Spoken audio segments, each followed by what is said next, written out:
Alright, well, welcome back to Gringo Bill's garden. I'll take a quick shot. It usually fills in by the end of the year in fall, but here we have, let's see, these things are over my head by about 4 inches. So these things are about 6'4" right now. These are the sunflowers. So these are kind of cool because what I did is I took a picture at 10 of what direction they are pointing. It's not focusing. There we go. And they're facing, let's see, east right now. They'll be facing west at the end of the day. They follow the sun. They're kind of cool. Over here we got the heirloom tomatoes. I tried some potted plants this time to keep them separated, because before, when they were all in the ground, they got some sort of fungus, a fungus among us, and they ended up contracting it, each plant, and it didn't put any fruit. So if you look at here, I don't know how well you could see in there, but these things are pretty tasty looking. They're juicy. They actually had some black bottoms earlier, so I did some research, and you actually need to put calcium in there, and it fixed it. So if you see black bottoms on your fruit, calcium's what's up.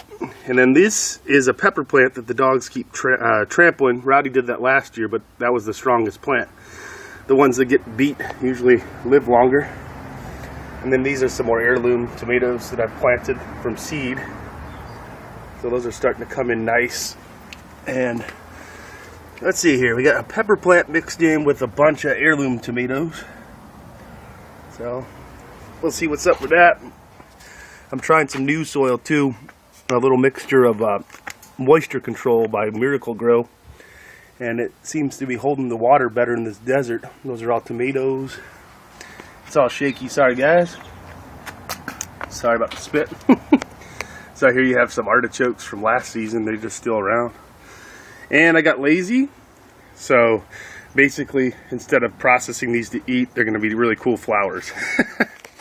And over here you got some, oh, I'm like, there we go, like shaking it. There's some carrots down here, some more carrots under there. They're not quite ready to pick yet.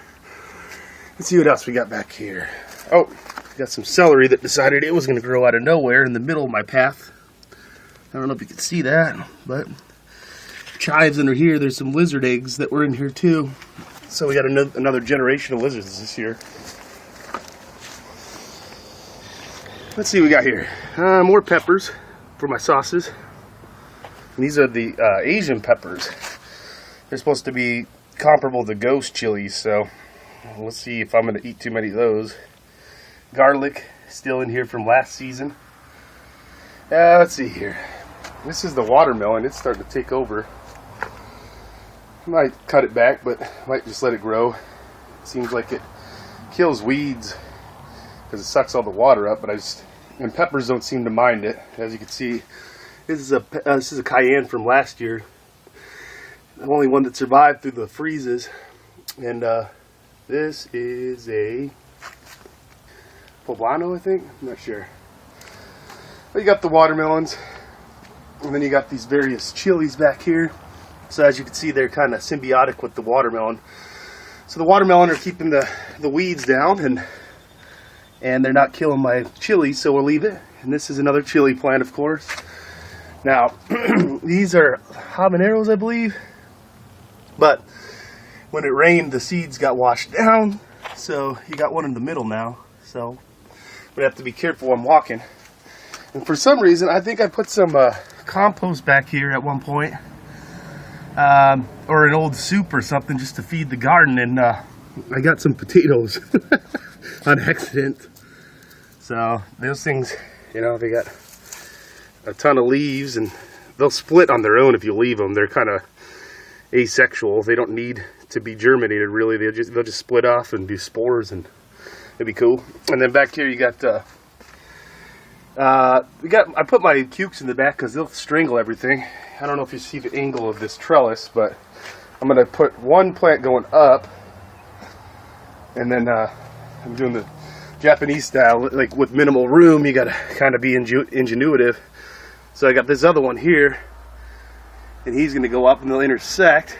Problem is, I got one in the middle here too, so Actually, it's probably a sheep plant, but whatever. In the middle, I'll put another trellis so it goes straight up. But I'll give you a shot like this so you can see it. You know how my gardens usually go at the end of the year. It'll be like up to the damn wall in height.